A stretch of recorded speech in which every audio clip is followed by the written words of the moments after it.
Bonjour. Donc, on est là pour vous parler de la deuxième vie de Mario, de sa reconversion en tant que UX designer.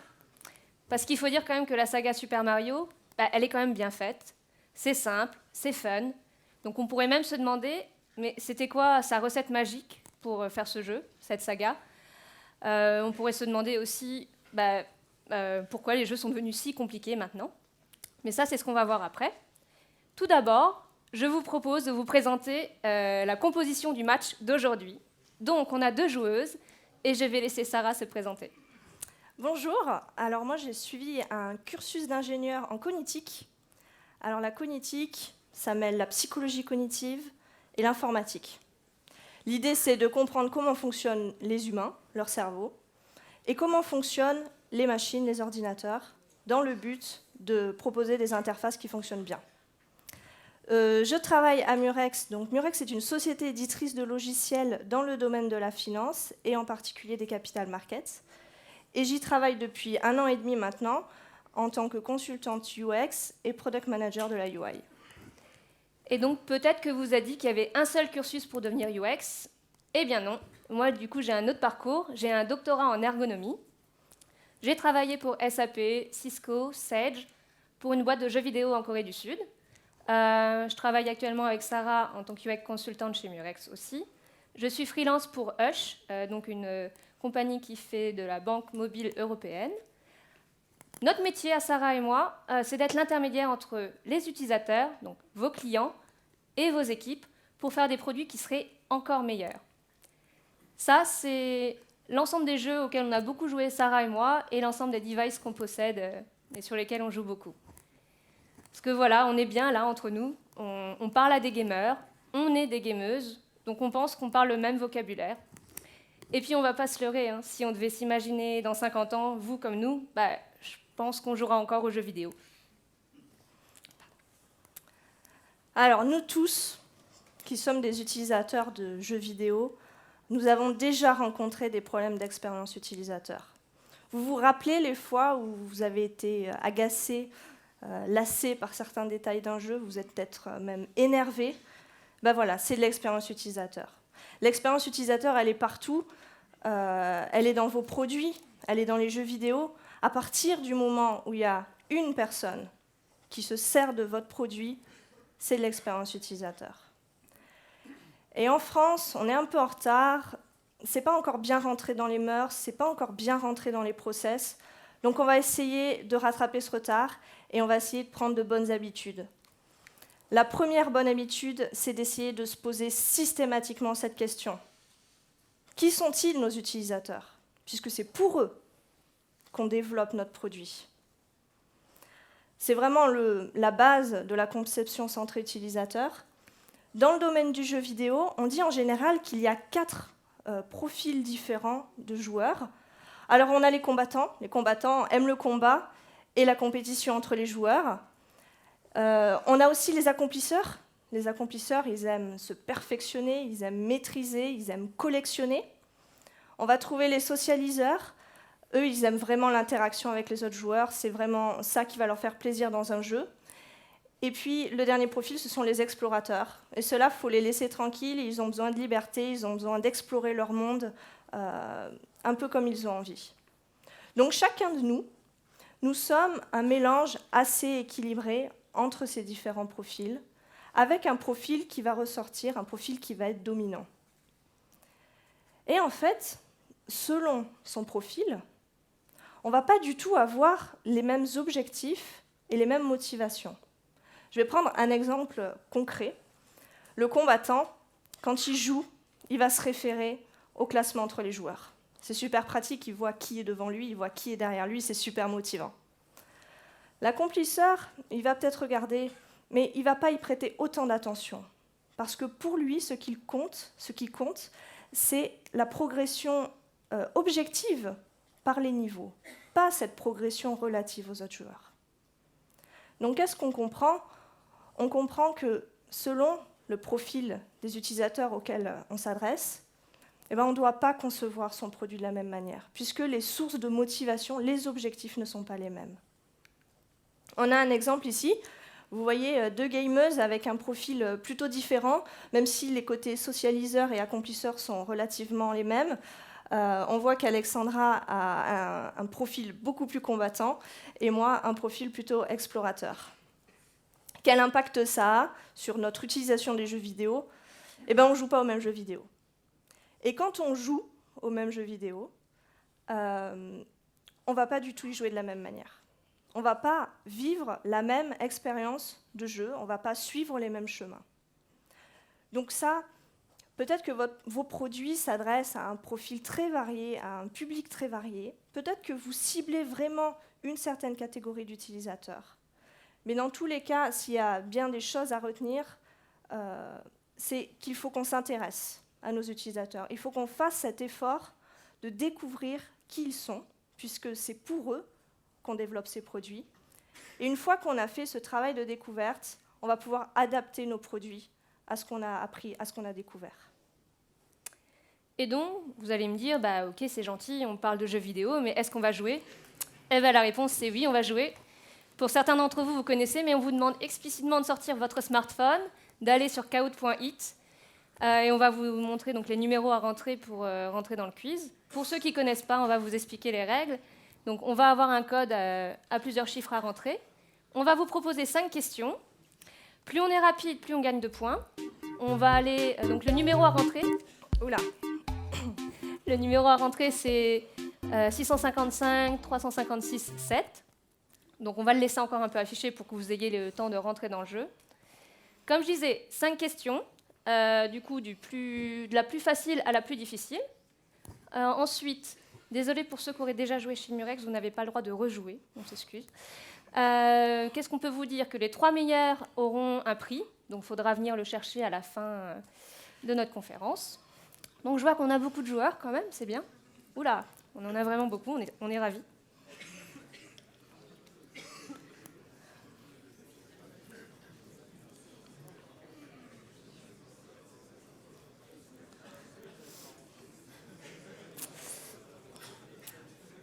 On va encore attendre un petit peu au cas où il y aurait des retardataires. Pour vous expliquer aussi, pour ceux qui ne connaissent pas, donc on va avoir la question qui va s'afficher en grand sur l'écran. On aura les 4 typologies de réponses. Et sur votre téléphone portable, il n'y a pas la réponse, il y a juste les couleurs, code couleur et symbole. Et vous répondez depuis votre smartphone. On va y aller? On est bon? Ça se stabilise? Allez, ça se stabilise. Allez, on va commencer avec la première question. Qu'est-ce que la UX? Je vous ai dit, hein, on commence facile. 4 typologies de réponses. Plus vous répondez vite, plus vous avez de points.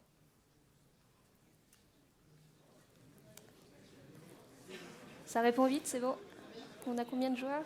333. Il manque une réponse.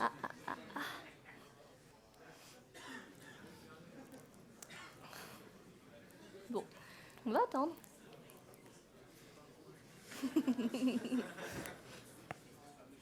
Bon, il y a beaucoup de bonnes réponses. On blâme la seule personne qui a répondu que la QX, c'était changer la couleur des boutons. Mais on va revenir dessus plus tard, c'est pas grave. On peut passer à la deuxième question. Et bravo à Simon qui est premier, pour l'instant.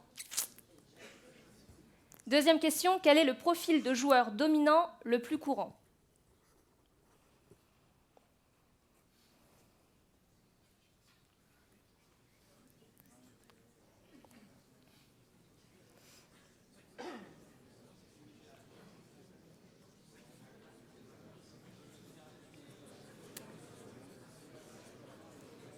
Bon, je vois que ça réfléchit et ça discute, c'est bien.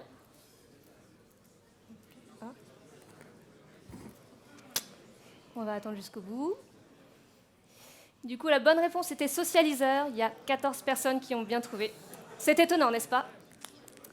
Mais c'est la réponse. On peut passer à la question 3. Donc maintenant, c'est Julien B qui est premier, pour l'instant. Troisième question, quel est le nom de famille de Mario?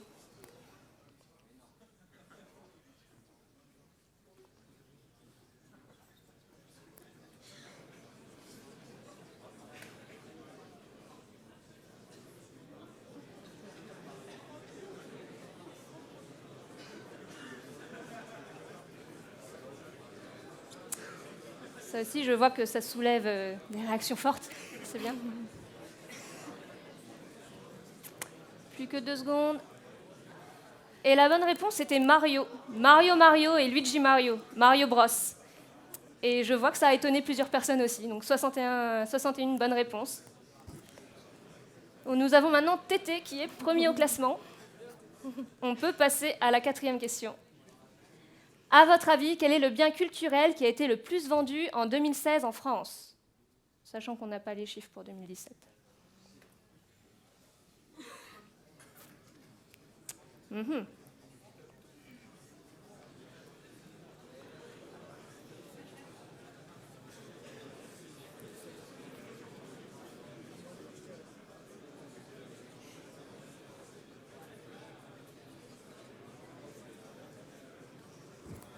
Plus que 3 secondes.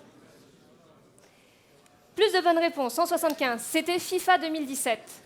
Alors, avec 1 400 000 unités vendues, donc c'était le bien culturel le plus vendu cette année-là, suivi ensuite de Harry Potter en livre, et suivi ensuite de Pokémon Soleil et Lune, le jeu. Tout ça pour dire que l'industrie du jeu vidéo se porte bien. Et donc, on peut passer à la 5e question. Tété est toujours premier. Alors, quel est le meilleur jeu pour booster votre cerveau? Donc, il y a des jeux qui ont des effets cognitifs bénéfiques pour le cerveau, selon les articles scientifiques. Quel est le meilleur pour le cerveau?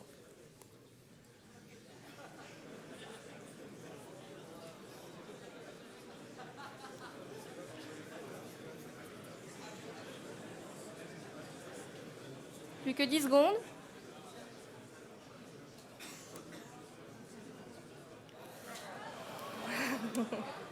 La bonne réponse était Super Mario. 43 bonnes réponses. Bon, c'était un peu un indice, le titre de notre conf. Bon, mais j'explique.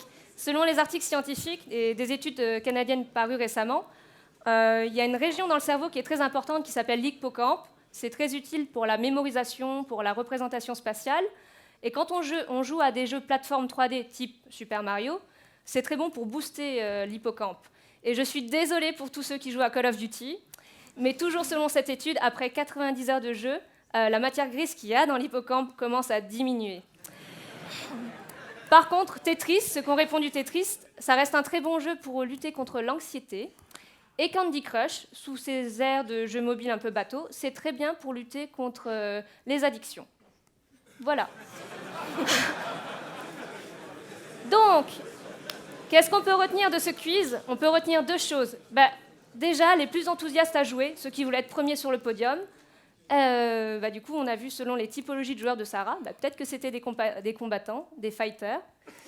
Et deuxièmement, FIFA, c'est un jeu qui se vend très bien, qui est très simple, et on peut se demander si c'est vrai pour tous les autres jeux.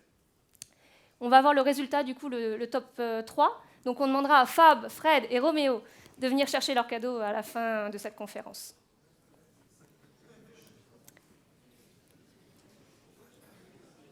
Donc, comme je vous disais, on va passer maintenant à des exemples concrets, des exemples de jeux vidéo. Et on va commencer tout de suite avec Summoner's War. Donc, c'est un jeu mobile sud-coréen. Donc, c'est un jeu de type RPG. C'est très complet. Il y a du PVP, player versus player. Il y a un système de guildes, d'arènes. Il y a du PVE. On peut faire le scénario. On a vraiment beaucoup de monstres qu'on peut collectionner aussi. Donc, c'est assez complet. Le jeu s'est téléchargé à 90 millions d'exemplaires, donc ça ne veut pas dire qu'il y a 90 millions de joueurs, mais en tout cas, c'est un jeu qui marche quand même plutôt bien. Et pourtant, il y a beaucoup de problèmes, de petits problèmes dans ce jeu, comme on va le voir. Comme je vous disais, on a un système de monstres qu'on peut collectionner, etc. Et ici, c'est une manière de consulter ces monstres. Ils sont dans un certain ordre. Or, si je vais dans mon inventaire, dans mon stockage, à différents endroits du scénario, l'ordre de mes monstres, comme vous allez le voir, n'est pas le même. Donc, quelquefois, c'est basé sur l'ordre de récence d'obtention, le type, si je l'utilise fréquemment. Mais en tout cas, toujours est-il que si je veux retrouver rapidement un monstre, et quand on est en PVP temps réel, c'est quand même important, je ne peux pas retrouver mon monstre facilement. Donc ça, c'est un problème. Autre petit souci, il y a un système de chat, comme dans beaucoup de jeux. Et donc, pour le chat, j'ai une zone en bas de l'écran. Mais si je tape dessus, ça me fait apparaître une zone en haut de l'écran, qui me permet également, cette zone, à la fois de taper du texte, mais aussi de changer de canal de chat. Or, je ne suis même pas encore rentrée dans le jeu. C'est un besoin standard de juste vouloir communiquer avec d'autres personnes dans le jeu. et on sent que ça n'a pas été soigné, ça. Autre problème, potentiellement, je veux pouvoir quitter ma guilde. Et le chemin de navigation, je vais vous montrer, c'est difficilement anticipable. Donc là, je vais aller dans Communauté. Guilde est le deuxième onglet, mais c'est celui-ci qui est ouvert. Je vais aller dans Membres de guilde. Donc, si j'avais une trentaine de membres, on recrute, mais si j'avais une trentaine de membres, je serais obligée d'aller tout en bas pour trouver le quitter la guilde. Donc, on ne s'attend toujours pas à ce cheminement pour pouvoir faire une action simple, basique, qui est de quitter sa guilde. Ensuite, j'ai un système de messages, donc peut-être que je veux avoir des runes pour améliorer mes monstres. C'est légitime. Et donc, peut-être que je vais aller dans le magasin pour acheter une nouvelle rune. Et potentiellement, quand je vais dans le magasin, donc j'ai ça qui s'affiche, et si je veux en acheter une de rune, peut-être que ça va me dire « somme max dépassée ». OK. Une autre manière pour moi d'avoir des runes, c'est de la recevoir dans ma boîte de réception. Et cette fois-ci, ça va me dire « tu as atteint le niveau max de runes, fais de la place dans ton inventaire et essaye à nouveau ». Et là, on sent que le message est quand même plus clair. Ça dit quel est le problème, et en plus, ça vous dit comment le résoudre, alors qu'à la base, le problème était le même, trop de runes.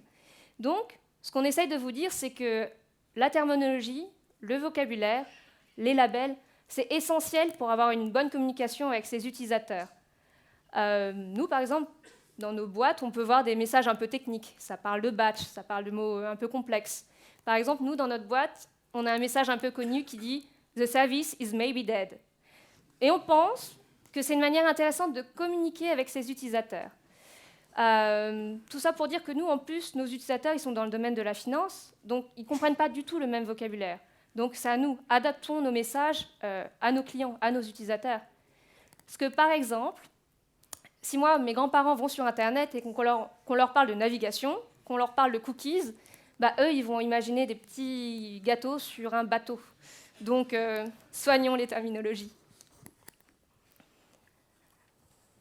Alors, je vais vous parler un peu d'Heavy Rain. Je ne sais pas si vous connaissez ce jeu. C'est un jeu qui est sorti sur PlayStation 3 et 4, et c'est un jeu de type film interactif. C'est-à-dire que l'accent est vraiment mis sur l'histoire, sur le scénario, sur l'implication émotionnelle du joueur.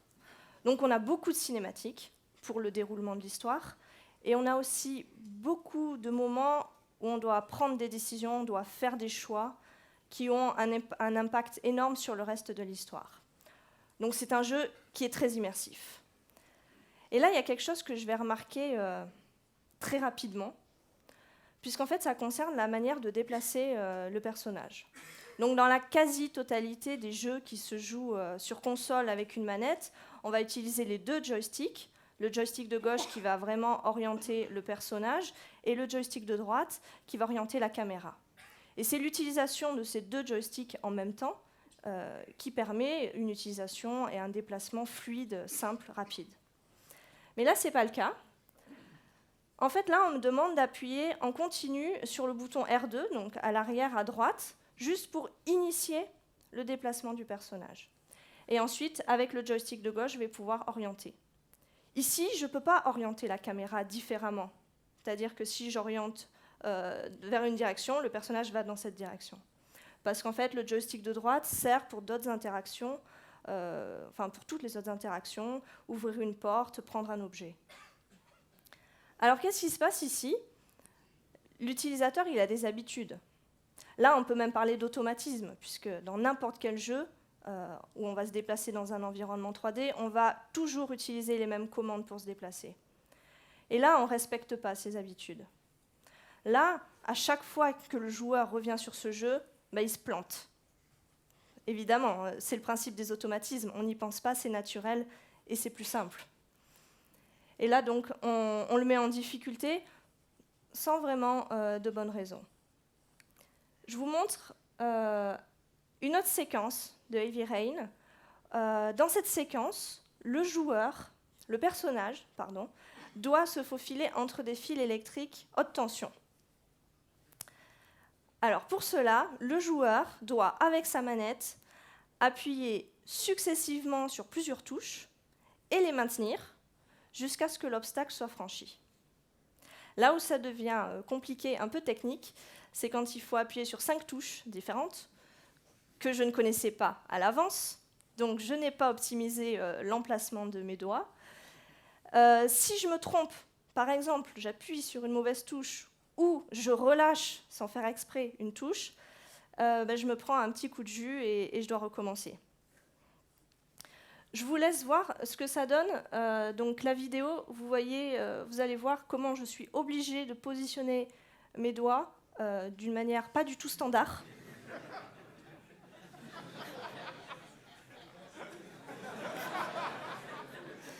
Et tout ça pour perdre.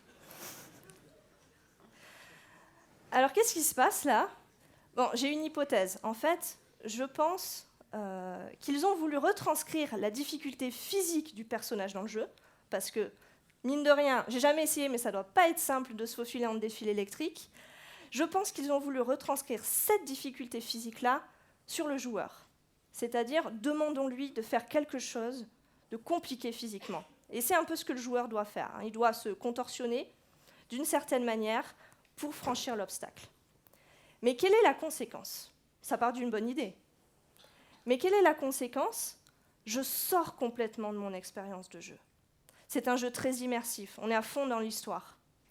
Et là, j'arrête de regarder l'écran, je regarde mes mains, je me concentre sur mes mains, sur ma manette et sur ce que je suis en train de faire. Je ne suis plus dans le jeu, je suis sur mon canapé. Donc, ça va un peu à l'encontre de l'objectif initial, puisque c'est un jeu qui est très immersif. Et là, la manette, qui est l'interface physique entre le joueur et son jeu, elle ne devrait pas être source de difficulté, elle devrait être utilisée de manière fluide, intuitive, naturelle, pour renforcer ce côté immersif. Et là, ce n'est pas le cas. Si je vous donne un exemple vous concernant un peu plus, voilà, dans vos produits, il y a probablement une grande complexité technique. Mais l'interface n'est pas là pour refléter cette complexité. L'interface est seulement là pour aider l'utilisateur à atteindre son objectif. Donc, même si votre produit est complexe, il s'agit de choses très compliquées techniquement derrière, l'utilisateur ne doit pas le savoir, l'utilisateur doit juste arriver à atteindre son objectif facilement. Donc moi, je vais vous parler d'un autre jeu, Dragon Age, sur PC. Donc c'est connu, c'est un RPG, et comme dans tout RPG, on a des armes, on a des items, on a une armure, et ce qu'on veut pouvoir faire, c'est comparer deux items pour savoir lequel est le meilleur. Mais quand je veux faire ça, je vais vous montrer ce qui se passe. Déjà, ça recouvre tout mon écran. Ensuite, je suis obligée de scroller de deux manières différentes pour trouver une information qui est peut-être intéressante, mais tout en bas. Donc, c'est assez ennuyeux. J'ai aussi un système de crafting, et là, c'est encore pire. L'objet que j'ai crafté, je ne peux pas le comparer avec un autre. Donc, sûrement qu'au moment de la conception, ils se sont dit, c'est pas grave, il n'y a que 3 informations de type, je sais pas, plus 3, moins 4, moins 5, l'autre, il y aura 12, 8, plus 7. C'est pas beaucoup d'informations à retenir. Sauf que, c'est pas vrai. Vous, comme moi, quand on vous parle, on est coupé de tout. Donc, la mémoire, c'est vraiment très subjectif. Et c'est sûr, les gens s'attendent à de la complexité, ils aiment le challenge, surtout dans les jeux vidéo. Par contre, ce qui est sûr, c'est qu'ils ne l'attendent pas dans les menus, la complexité. Alors, parlons un peu d'Assassin's Creed Origins, donc le dernier, qui est sorti en octobre 2017. Je ne vais pas le présenter plus que ça, la série est très connue. Et donc, il est sorti sur PlayStation 4, Xbox One et aussi en téléchargement sur PC. Alors, pareil, là, quelque chose qu'on va remarquer, en fait, même avant de commencer à jouer, c'est le principe de navigation dans les menus.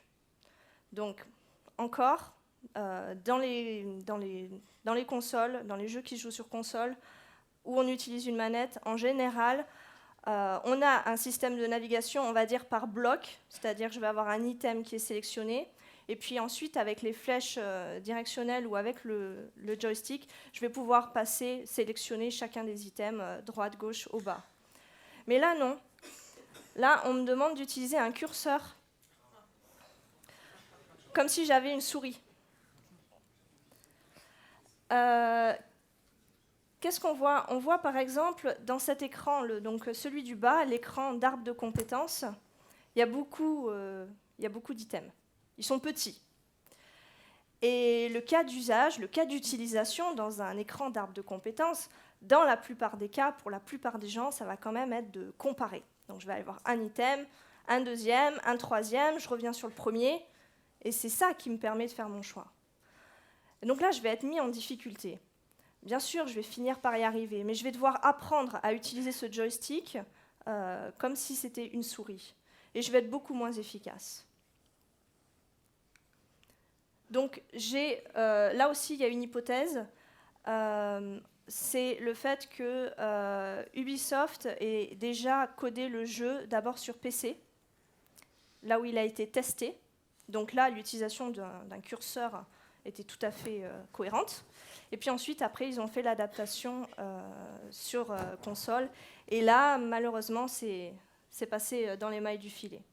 L'autre hypothèse, ce serait que ce soit une décision assumée, puisqu'il y a d'autres jeux d'Ubisoft qui ont ce système de curseur. Bon, dans tous les cas, ici, le curseur n'est pas utilisé, adapté au device qui est utilisé, puisqu'on parle d'une manette pour la grande majorité des joueurs. Si je fais le parallèle avec la vraie vie, quand on développe un site web, ce serait facile de se contenter de réfléchir au design des interactions version PC. Mais vous savez bien qu'il y a toute une partie des interactions qui ne fonctionnent pas sur les devices tactiles, comme les smartphones ou les tablettes. Donc soyons attentifs, forçons-nous à réfléchir, à penser les interactions en fonction des devices qui seront utilisés. Du coup, moi, j'ai une petite question. Déjà, le saviez-vous ? Jusqu'à il y a à peu près 2 ans, il y avait un wiki qui était vraiment très important en termes de taille, le deuxième après Wikipédia en termes de publication et d'importance, qui a un rapport avec les jeux vidéo. Est-ce que vous savez c'était quoi ce wiki ? Bon, du coup, la réponse c'était non, le wiki de WoW, de World of Warcraft, avec plus de 80 000 publications sur le sujet. Donc il y a vraiment eu beaucoup d'engouement, de personnes qui ont contribué sur le domaine le sujet de World of Warcraft. Donc je ne présente pas, sûrement que vous connaissez, vous avez déjà joué, vous jouez peut-être encore, je ne sais pas. Dans World of Warcraft, en tout cas, il y a du PVP, et ok, on peut se battre contre d'autres personnes, et je vous laisse juste regarder l'écran, et vous voyez à quel point c'est chargé en fait. Il y a vraiment beaucoup de choses qui se passent à l'écran. Et peut-être que vous avez des amis qui vont vous dire « Mais non !» World of Warcraft, c'est pas compliqué. Donc là, on a un peu exagéré, on sait très bien que ça, c'est un mode personnalisé et que c'est un mode. Mais ce qu'il faut retenir de ça, c'est qu'il y a des gens qui aiment bien, qui comprennent cette complexité. Mais c'est eux qui l'ont choisi, qui ont fait une action pour l'avoir. Ce n'est pas le mode par défaut. Nous, dans nos boîtes, on peut voir des fois des écrans un peu chargés, où on sent que les gens se sont dit « Ah, cette information, je ne sais pas si je la mets, si elle sera utile à ce moment-là. Bon, allez, dans le doute, je mets tout. » Mais non. Retenons que, en fait, la complexité, ça devrait être un choix, une personnalisation. Donc, laissons le choix aux utilisateurs. Alors, bien heureusement, ces problèmes d'expérience utilisateur ne nous empêchent pas d'apprécier les jeux vidéo. On continue d'y jouer. Mais quand même, parfois, ces détails, ça nous agace, ça nous lasse. On va même peut-être délaisser un jeu pour ces raisons.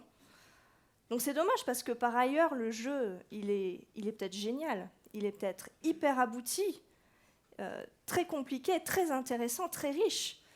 Mais ces problèmes d'expérience utilisateur vont venir entacher un peu l'expérience globale du jeu. Et en plus, c'est plutôt difficile dans la plupart des cas de repérer ces problèmes, de les anticiper avant la conception. Bon, il y a quand même une bonne nouvelle pour ça. C'est qu'il existe un outil qui va vous permettre d'améliorer votre produit tôt dans le développement, pas une fois qu'il est réalisé chez les clients, chez les joueurs. En fait, à partir du moment où vous avez un prototype, donc pas un produit fini, vous allez pouvoir faire des tests utilisateurs. Alors, qu'est-ce que c'est un test utilisateur ? Tout simplement, on soumet notre produit aux utilisateurs, on évalue le produit, et on va regarder, on va écouter. On va regarder ce que l'utilisateur fait, ce qu'il ne fait pas, ce qu'il n'arrive pas à faire, ce qu'il fait très bien, très facilement. On va regarder ses réactions. On va écouter aussi ses réactions, on va écouter son feedback. Et sur cette base d'informations très riches, on va pouvoir améliorer le produit de façon itérative. C'est très intéressant. Et peut-être que vous avez un peu cette pression de productivité, ça va me prendre du temps, je ne peux pas me permettre de faire ça, c'est trop compliqué. Finalement, ce n'est pas si compliqué et ce n'est pas si différent de ce qu'on a fait avec Alexandra pour cette présentation.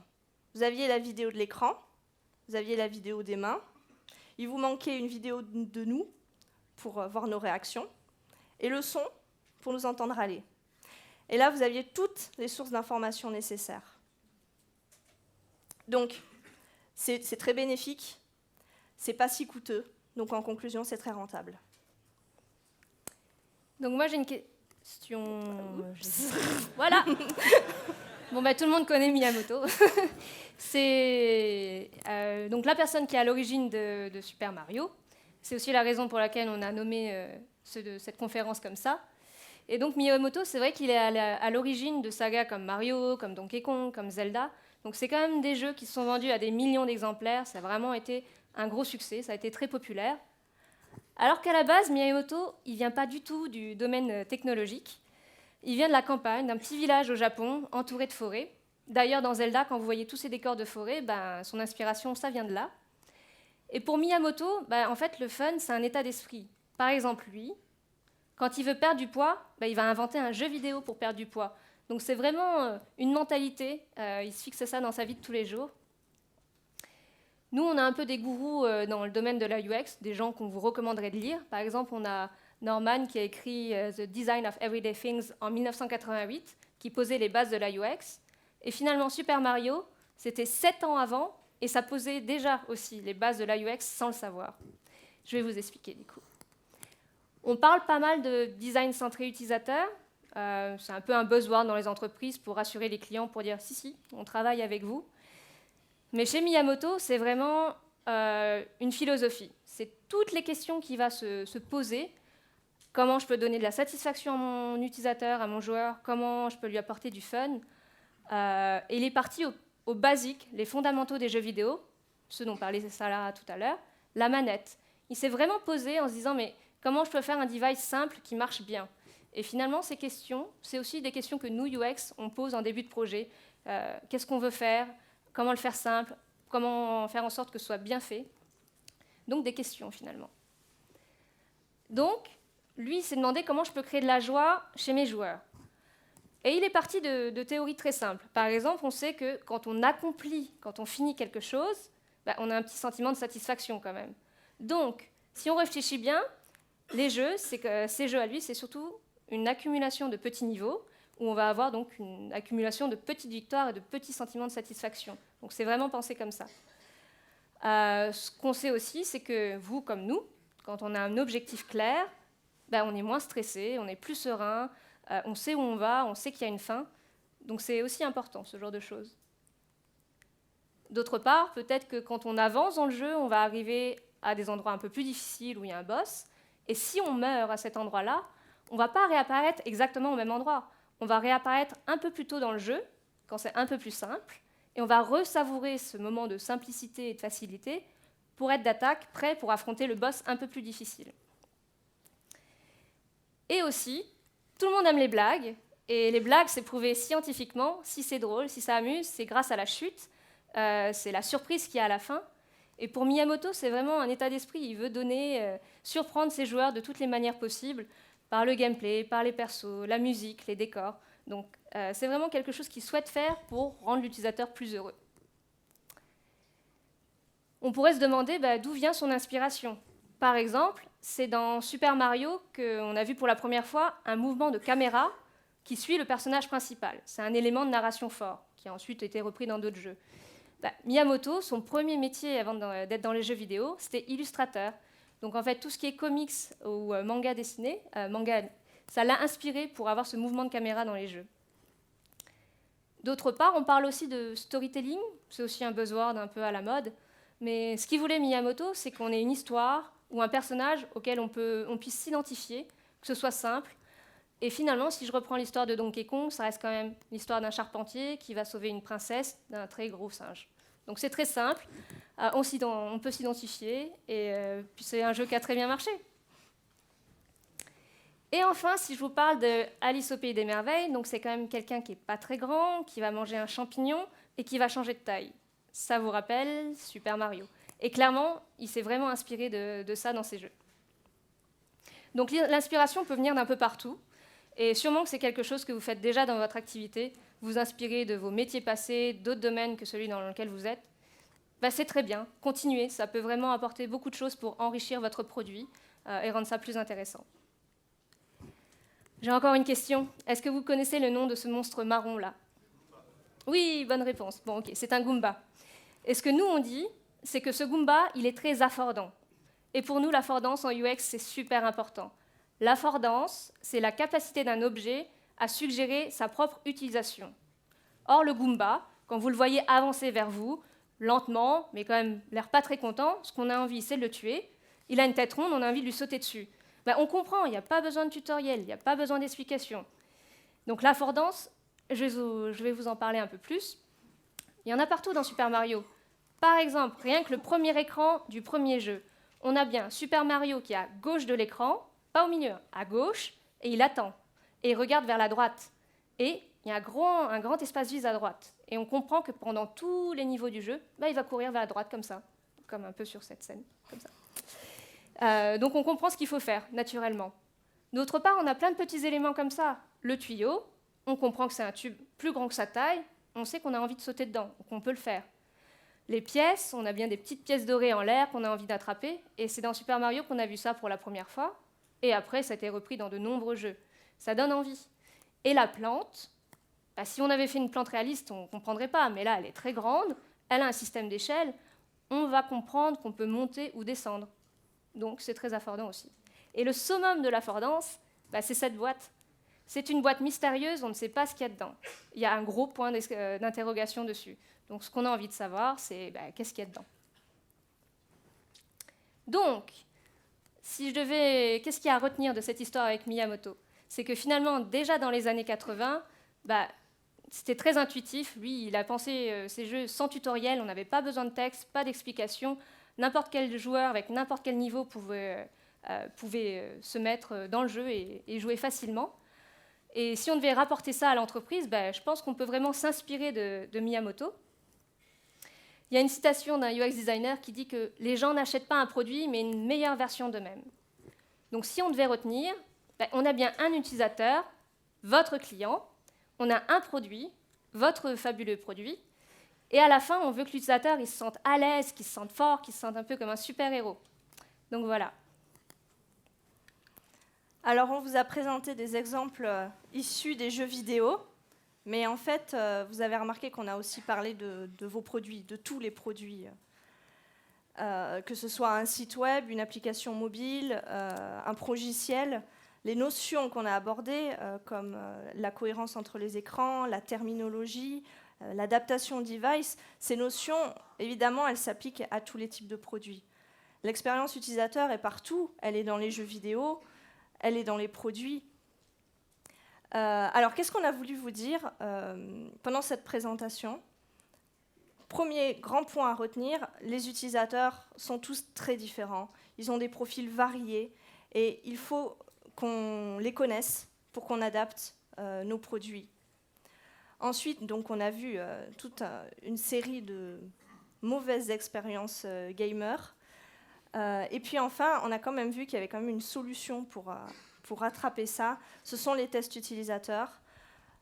N'hésitez pas à en faire. N'hésitez pas à demander dans vos entreprises à ce que ce soit mis en place. Les ergonomes, les UX sont là pour vous aider à mettre en place cet outil et tous les autres outils qui existent pour améliorer la UX dans les produits. Donc là, c'est le petit point bibliographie. Nos recommandations de lecture, si jamais vous souhaitez en savoir plus. Nous, on est du genre à vous recommander de lire Canard PC, parce que eux connaissent aussi notre métier. À chaque fois qu'il y a un mauvais jeu, ils sont les premiers à dire c'est exactement un jeu pour les UX ou les ergonomes, tellement c'est mauvais et que c'est un recensement de tout ce qu'il ne faut pas faire. Je ne sais pas si vous connaissez le joueur du grenier, mais nous, on vous recommande de regarder le JDG. À chaque fois qu'il s'énerve sur un jeu, un gameplay, une difficulté, des choses qui ne sont pas bonnes, très souvent, c'est des problèmes de UX. Et j'en reviens du coup à nos gourous dans le domaine de la UX. Donc on a aussi Steve Krog, qui a écrit Don't Make Me Think, qui est aussi un petit livre pas mal fait, qui pose des basiques aussi sur la user experience. Donc voilà, on vous remercie.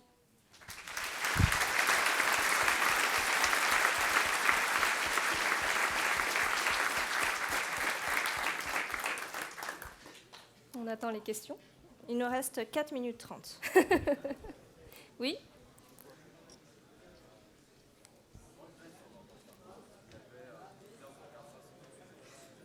Oui.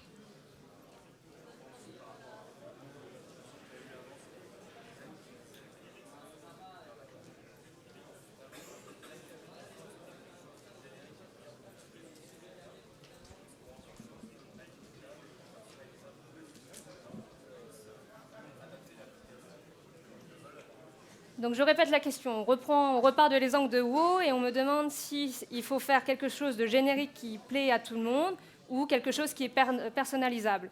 La réponse est ça dépend. Ça nécessite d'avoir fait la première étape qui est de savoir déjà qui sont les utilisateurs.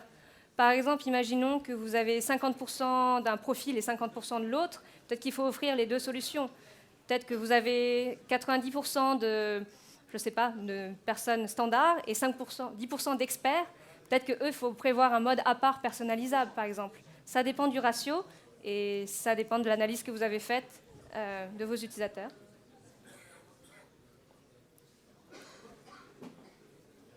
Oui, des questions ? Je vois rien, pas grand-chose. S'il n'y a pas d'autres questions, au pire, nous, on se tient disponible après la session si vous avez des idées ou des questions. Et on attend aussi toujours les 3 premiers du quiz à venir chercher leurs cadeaux. Mais on vous remercie en tout cas. Alors.